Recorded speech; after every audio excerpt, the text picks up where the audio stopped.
Last వీడియోలో మనం SVM గురించి టోటల్ ఇన్డెప్త్ గా చెప్పుకున్నాం కదా.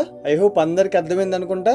ఈ రోజు ఈ వీడియోలో మనం దాన్ని ఇంప్లిమెంట్ చేసేద్దాం, ఓకేనా. ఫస్ట్ ఎప్పుడైనా కూడా ఇంప్లిమెంట్ చేయడానికి ఏం కావాలి, మనకి లైబ్రరీస్ కావాలి కదా. సో మనకు కావాల్సిన లైబ్రరీస్ అన్ని ఇంపోర్ట్ చేసుకుందాం. మనకు కావాల్సింది numpy, matplotlib అండ్ అలాగే ఎస్విఎం మోడల్ కావాలి. అది ఎక్కడ ఉంది అని అంటే sklearn లో ఉంటుంది. So from sklearn import SVM. ఇప్పుడు మనకి డేటా సెట్ కావాలి. సో నేను ఇప్పుడు ఏం చేస్తాను అని అంటే నార్మల్గా CSV ఫైల్లో నుంచి తీసుకోవచ్చు డేటా, బట్ నేను ఇప్పుడు అలా చేయకుండా scikit-learnలో ఒక హెల్పర్ ఫంక్షన్ ఉంటుంది. ఆ హెల్పర్ ఫంక్షన్ యూజ్ చేసి మనం డేటా సెట్ ని క్రియేట్ చేసుకోవచ్చు. అది ఎలాగో ఇప్పుడు నేను చెప్తాను. ఆ యొక్క హెల్పర్ ఫంక్షన్ ఏంటిదంటే మేక్ బ్లాబ్స్ అన్నమాట. ఇది sklearn డాట్ డేటా సెట్ లో ఉంటుంది. ఈ ఫంక్షన్ ని యూజ్ చేసి మనం డేటా సెట్ ని క్రియేట్ చేయొచ్చు. Let us run this cell. Okay, నా సెల్ రన్ అయింది. నెక్స్ట్ డేటా సెట్ ని క్రియేట్ చేయాలన్నా కదా. So x, y is equal to helper function ఏంటిది ఇక్కడ మేక్ బ్లాబ్స్ కదా. సో అదే రాసేద్దాం. ఇప్పుడు నాకు డేటా సెట్ శాంపుల్స్ ఎన్ని కావాలని, ఎన్ని శాంపుల్స్ కావాలి అంటే లెట్ సపోజ్ 100 తీసుకుందాం. ఇప్పుడు నాకు ఎన్ని క్లస్టర్స్ కావాలి, 2 క్లస్టర్స్ కావాలి కదా. ఒకటి పాజిటివ్ క్లస్టర్, ఇంకోటి నెగిటివ్ క్లస్టర్ కదా SVM లో. సో నాకు సెంటర్స్ 2 ఉండాలి. 2 next random state equal to 6. ఇది ఎందుకు అని అంటే మనం దిస్ ఇస్ ద సీడ్ అనమాట. సీడ్ లాంటిది అనమాట. ఎలాగా అనంటే మనం ఎప్పుడైతే కోడ్ని ఎవ్రీ టైం రన్ చేస్తూ ఉంటాం కదా, ఆ ఎవ్రీ టైం రన్ చేసినప్పుడు ఆ డాట్స్ అనేటివి ర్యాండమ్ పొజిషన్స్ కదా. ఆ ర్యాండమ్ పొజిషన్స్ సేమ్ గా ఉంటాయి, ఎగ్జాక్ట్ సేమ్ గా ఉంటాయి మల్టిపుల్ టైమ్స్ రన్ చేసినా కూడా. సో ఈ విధంగా మనకి డేటా సెట్ క్రియేట్ అవుతుంది. నెక్స్ట్ మోడల్ ని ఇనిషియలైజ్ చేసుకుందాం మనం. క్లాస్ ఫేర్ కాబట్టి CLF is equal to SVM dot SVC లో ఉంటుంది అనమాట. ఇక్కడ మనం కర్నల్ సెలెక్ట్ చేసుకోవాలి. కర్నల్ అనేది నేను లాస్ట్ వీడియోలో చెప్పాను కదా, మనకి ఏమేం కర్నల్స్ ఉన్నాయి, లీనియర్, పాలినామియల్ అండ్ అలాగే RBF. ఆ 3 కర్నల్స్ లో ఏదైనా సెలెక్ట్ చేసుకోవచ్చు. నేను ఇక్కడ లీనియర్ సెలెక్ట్ చేసుకుంటున్నా. So linear. Next over fitting కాకుండా ఉండడానికి మనం రెగ్యులరైజేషన్ చేస్తున్నాం కదా. ఆ రెగ్యులరైజేషన్ లో C అనేది ఉంది, ఐడియా ఉందా మీకు. సో ఆ Cని ఇక్కడ డిఫైన్ చేసుకుందాం. Okay, done. చూసారా, మోడల్ కూడా క్రియేట్ అయిపోయింది. నెక్స్ట్ మోడల్ క్రియేట్ చేసేసాం. దాని తర్వాత ఏం చేయాలి, ట్రైన్ చేయాలి మోడల్ని. So CLF dot fit x, y. ఇప్పుడు ఈ విధంగా చేస్తే మనకి మోడల్ కూడా ట్రైన్ అయిపోయి ఉంటుంది. చూసారా, మోడల్ ట్రైన్ అయిపోయింది ఈజీగా. అండ్ అలాగే నెక్స్ట్ మోడల్ ట్రైన్ అయింది కదా.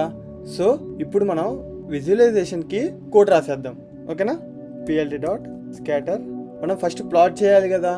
ప్లాట్ చేయాలంటే 2 క్లాసెస్ డేటా ఉండాలి. సో 0లో ఒకటి ఉంటుంది అండ్ అలాగే 1లో ఒకటి ఉంటుంది డేటా. అండ్ నెక్స్ట్ C=y పెట్టడం వల్ల ఏమవుతుంది అని అంటే ఆ డాట్స్ అనేటివి లేబుల్స్ ప్రకారంగా కలర్ అయి ఉంటాయి, ఓకేనా.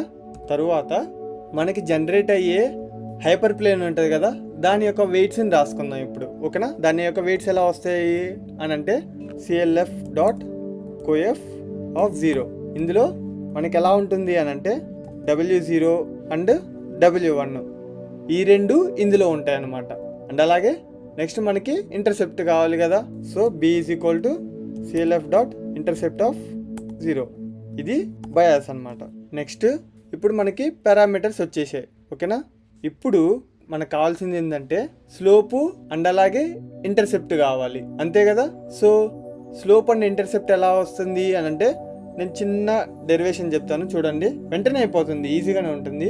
నార్మల్గా W0 ఇది యాక్చువల్గా మనకు వచ్చే హైపర్ ప్లేన్ యొక్క ఈక్వేషన్, ఇమాజినరీ, ఓకేనా. ఇప్పుడు దీన్ని వైని LHS సైడ్కి తీసుకొని వచ్చి రిమైనింగ్ అంతా RHS సైడ్కి తీసుకొని వస్తే అప్పుడు ఏమవుతుంది అని అంటే -W0 ఈ విధంగా వస్తుంది, వైని LHS సైడ్కి తీసుకొని వస్తే.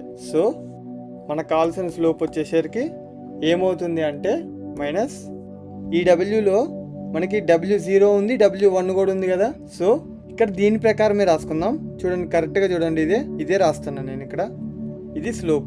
నెక్స్ట్ మనకి ఇంటర్సెప్ట్ ఏంటిది, ఇదే కదా. సో ఇంటర్సెప్ట్ కూడా రాసేద్దాం. ఓకే, స్లోప్ అయిపోయింది, ఇంటర్సెప్ట్ కూడా అయిపోయింది, ఓకేనా. నెక్స్ట్ ఇప్పుడు మనకి x వాల్యూస్ ఎక్కడి నుంచి ఎక్కడ వరకు ఉండాలో రాసుకుందాం, ఓకేనా. సో ఇక్కడ చూడండి, ఇక్కడ ఏంటంటే ఇది మన యొక్క ఫస్ట్ క్లాస్ అంటే లెఫ్ట్ సైడ్ ఉండే క్లాస్ యొక్క వాల్యూస్. ఇందులో మనం మినిమం తీసుకుంటున్నాం.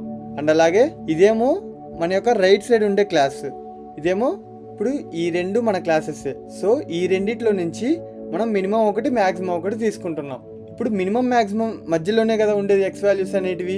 Next slope into XX plus intercept.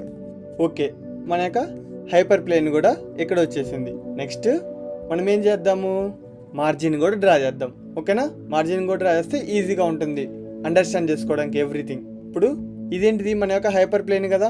Hyper ప్లేన్కి and మార్జిన్కి distance ఎంత ఉండాలి, 1/w కదా, ఆల్రెడీ చెప్పుకున్నాను లాస్ట్ వీడియోలో. So margin is equal to 1/w of 1. Next ఇప్పుడు మార్జిన్ ఉంది. ఓకే, ఆ మార్జిన్ ఒకటి పాజిటివ్ క్లాస్కి ఉంటుంది అండ్ అలాగే ఒకటి నెగిటివ్ క్లాస్కి ఉంటుంది. సో ఇప్పుడు y వాల్యూస్లో మనకి ఒకటి డౌన్ ఉంటుంది, ఇంకోటి అప్ ఉంటుంది. అందుకే ఇక్కడ చూడండి, ఇది మన యొక్క హైపర్ ప్లేన్ది. ఈ హైపర్ ప్లేన్ నుంచి మార్జిన్ అనేది కొంచెం డిస్టెన్స్లో ఉంటుంది. సో హైపర్ ప్లేన్ యొక్క వాల్యూలో నుంచి మార్జిన్ వాల్యూ సపరేట్ చేస్తే మనకి మార్జిన్ ఎక్కడ ఉందో మనకు తెలుస్తుంది. ఇక్కడ కూడా అంతే సేమ్. నెక్స్ట్ ప్లాట్ చేసేస్తున్నాం. ఇప్పుడు అన్నీ వచ్చేసినాయి కదా. నెక్స్ట్ ఏం చేయాలి, మన యొక్క మార్జిన్స్ అండ్ అలాగే మన యొక్క హైపర్ ప్లేన్ మొత్తం గీసేద్దాం ఇప్పుడు. ఓకేనా, ఇది ఎక్స్ఎక్స్ అండ్ అలాగే వైవై, ఇది మన యొక్క హైపర్ ప్లేన్ది కదా. సో హైపర్ ప్లేన్ది రాసేసుకున్నాం. అండ్ అలాగే నెక్స్ట్ లేబుల్ వచ్చేసరికి డెసిషన్ బౌండరీ, ఇదే కదా main decision boundary. So decision boundary అని ఇచ్చేద్దాం. అండ్ అలాగే నెక్స్ట్ ఒకటేమో వై డౌన్, ఇంకోటేమో వై అప్ కదా. సో అదే రాసేద్దాం. ఈ రెండు, ఒకటేమో లోవర్ మార్జిన్, ఇంకోటేమో అప్పర్ మార్జిన్ కదా, ఇంకొకటి అప్పర్ మార్జిన్. లెటస్ రన్ చేస్తారు.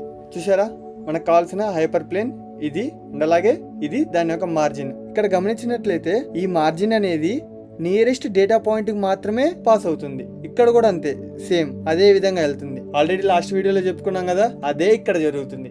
మీకు ఇక్కడ ఎస్విఎం అనేది ఉంది కాబట్టి ఈజీగా అయిపోయింది. సో చూసారా గైస్, ఎంత సింపుల్గా ఉందో ఎస్విఎం కూడా ఇంప్లిమెంటేషన్ చేయడానికి. ఇదంతా దీనికి కారణం sklearn అనే లైబ్రరీ. వీళ్ళు ఇదంతా చేశారు కాబట్టి మనకి ఇంత ఈజీగా ఉంది. సో ఇది గైస్ ఇవాళ video. Please like, share and subscribe. మళ్ళీ నెక్స్ట్ వీడియోలో కలుద్దాం మంచి కాన్సెప్ట్ తోటి. Okay guys, bye bye.